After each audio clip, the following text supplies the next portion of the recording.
Když utichnou cizí hlasy, zůstane jen nahá zem. Žádná slova nepomůžou, když se člověk střetne s dnem. Když se rozpadnou ty stěny, co nám někdo kolem dal, zjistíš, kolik z tvých jistot jenom cizí vítr vál. A najednou není kam se schovat, není čím ten pád překrýt. Zůstaneš jen s vlastním jménem a s tím, co v sobě musíš mít.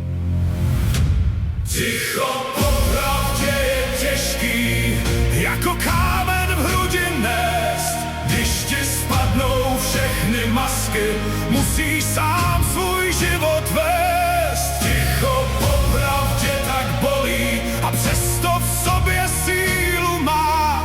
Když se duše dotkne dna, teprv pozná, kdo je král. Ticho popravdě tě láme, aby zjistil, z čeho jsi.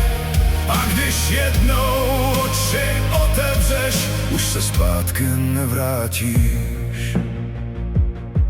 Není lehký stát bez davu, když se všichni chtějí skrýt. Není lehký věřit srdci, když tě učí jinak žít. Každej nosí cizí věty, jako zbroj a jako štít. Ale pravda nechce křičet, jenom s tebou tiše být. A najednou slyšíš vlastní kroky, který dřív tak zanikly. Mezi všemi cizími hlasy zbyly jen ty skuteční. Ticho popravdě je těžký, jako kámen v hrudi nést. Když ti spadnou všechny masky, musíš sám svůj život vést. Ticho popravdě tak bolí a přesto v sobě sílu má. Když se duše dotkne dna, teprv pozná, kdo je král. Ticho popravdě tě láme, aby zjistil, z čeho jsi. A když jednou oči otevřeš, už se zpátky nevrátíš. Možná síla není v lese, co se dere přes ostatní.